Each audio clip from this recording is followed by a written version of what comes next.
We're going to make Crystal Elixir today, and we're going to make Rhodochrosite. Here's my Rhodochrosite supplies. We're going to make Rhodochrosite Elixir, and I'll explain why in a moment.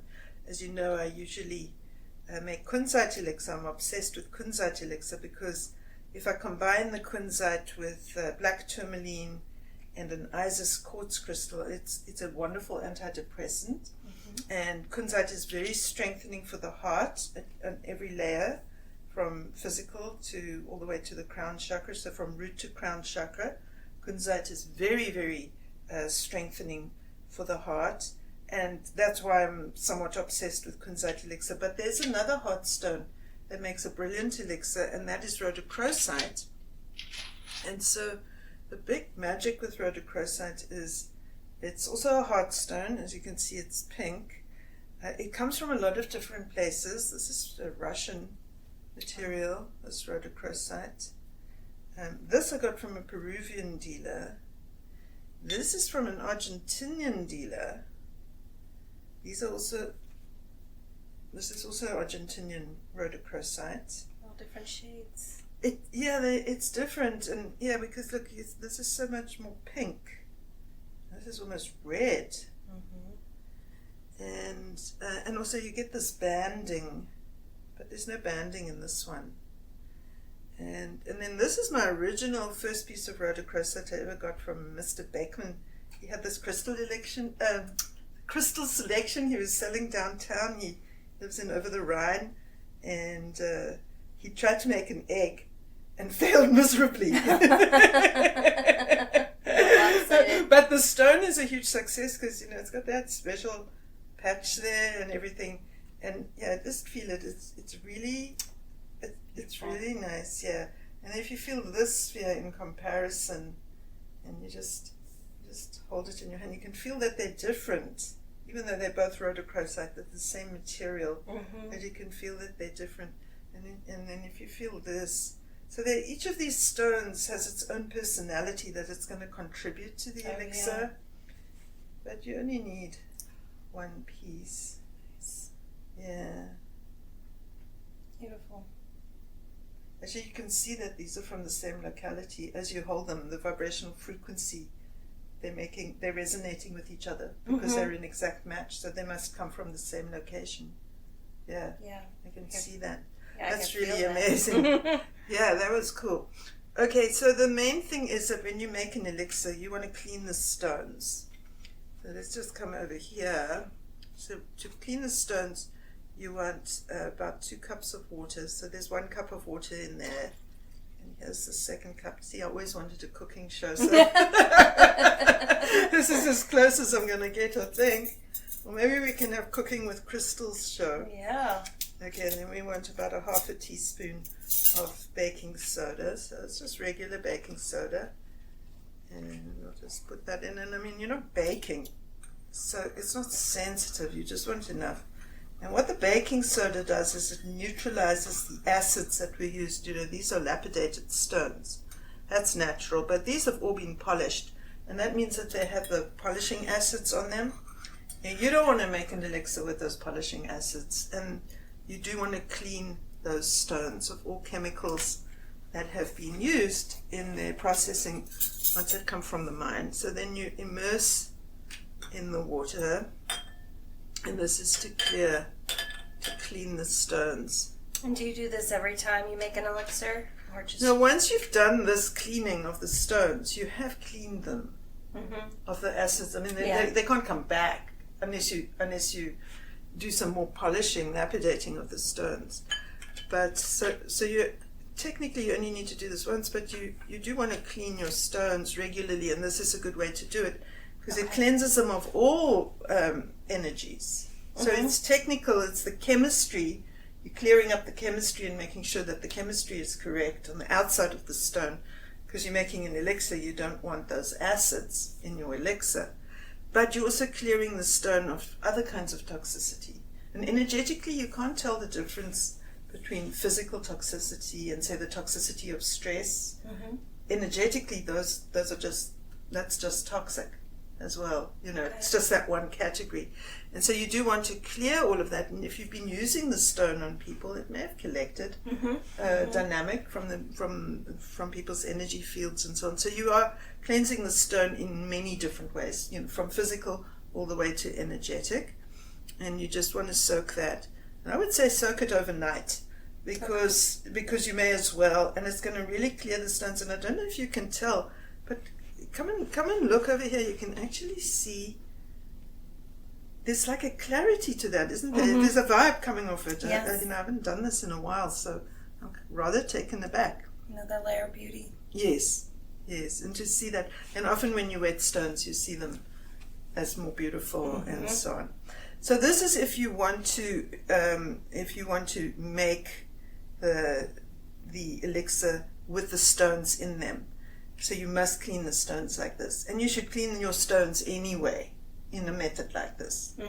But I don't actually put the stones in the water when I make the elixir. Okay. I'll show you what I do instead, because every stone, and it turns out kunzite has toxic chemicals in it, so you should never make an elixir with the kunzite in the water. Wow. You always want to use the alternate method.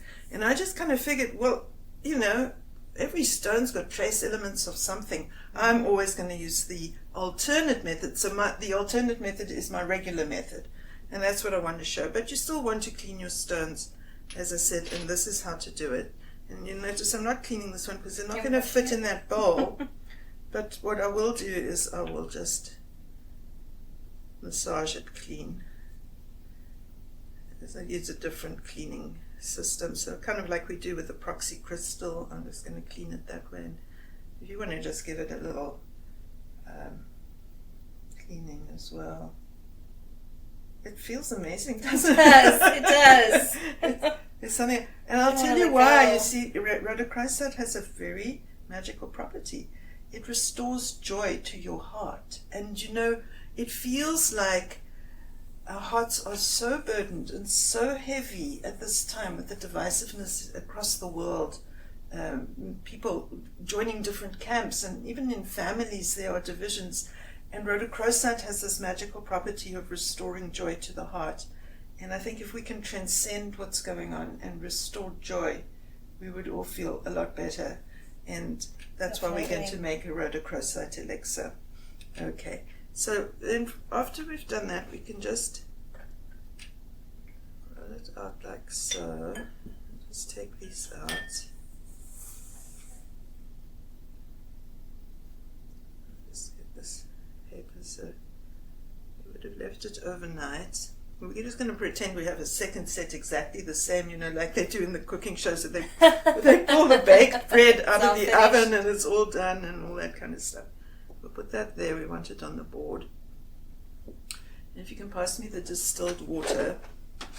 And so we pour the water into the cup. And you must use distilled water for this because you don't want any little bacteria or any little contaminants in your elixir water. So you must use distilled water, which is easy enough to get hold of. We're in the same building as the UDF. I just go next door to the UDF and buy the distilled water.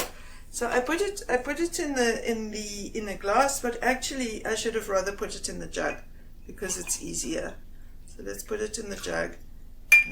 Don't want to waste that distilled water. We'll put it in the jug, and if you can let's take that off and let's put the jug in there. That's great. And then we put the stones inside the pyramid.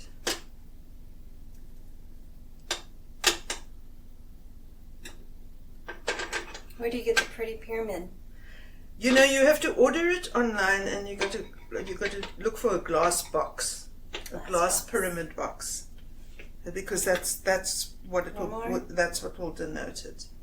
And so then we just put them all inside the glass pyramid. And then I like to use a little Glad wrap because I want to seal that, because there's just dust and stuff. And then we leave that. You want to leave it like that for 24 hours minimum. But I actually do it for 7 days. I do it for a week. Yeah. And I will do it usually to coincide with the full moon. And so it will be finished on the third day of the full moon, because a full moon has 3 days, so it must begin the week before. Okay. Which I have to remember. I mean, I don't. But anyway, I prefer to do it by the full moon. But you don't have to. And what you can do, and what I'm demonstrating here, is you can just do this actually once you've set it up. You can put a glass of water, distilled water, like this, or half a glass of distilled water, in your pyramid every day, and you can drink it in the morning when you wake up as your morning first drink. Refreshing. Yes, but also you're getting that rhodochrosite joy and that support for your heart, and it's really helping you. And you could have it as your morning drink, and that's a way to put the benefits of crystal healing into your daily life without any effort or work. I mean, how long does it take to set this up? So then you may not have this pyramid. Well, that's no problem at all. Just get a big bowl like this one, and you put your glass there. Let's move this over here. And if you've got a glass bowl that's this kind of dimension, that will be a little bit better. Not because there's anything wrong with this, but because it's nice to see through the glass. It's just nice, and you won't be able to see anything once I do this, and you'll see that's not so much fun as when you can see. And then you just place that over. Nice. Because what you're wanting to do is just make sure that the air is shared between the crystals and the distilled water, and there's an ion exchange happening, and it's very gentle, it's very mild, it's like a homeopathic thing. It's just the small amount of energy dynamic that's being imparted to the water, and it makes quite an impact. It really does. Yeah, you must, it's fabulous. And actually, you may drink some of that and see what it's like in a moment. So there's that. Now just say you want to bottle it. So you can drink it, and you can do this on a daily basis, but you can also bottle it. And that's why it's convenient to do that with a jug, because then you must have these bottles, and always label what's going into the bottle correctly. Yes. Yeah, always put a label on, and put it on first.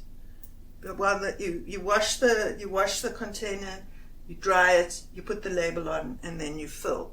And so then it's just easy if you have it in a jug, because then you can just pour. And if you want to preserve it,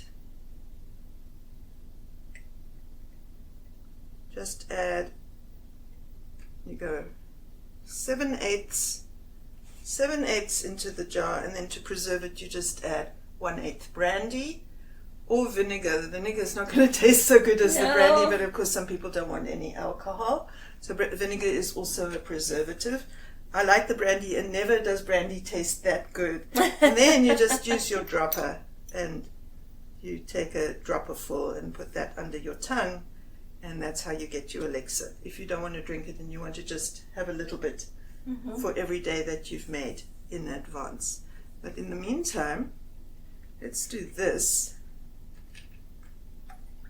And I know this was very quick, but I feel like there was quite an energy. And let's give you this to drink and see what you think. All right. Ah. Yay. Feel the joy. Yes.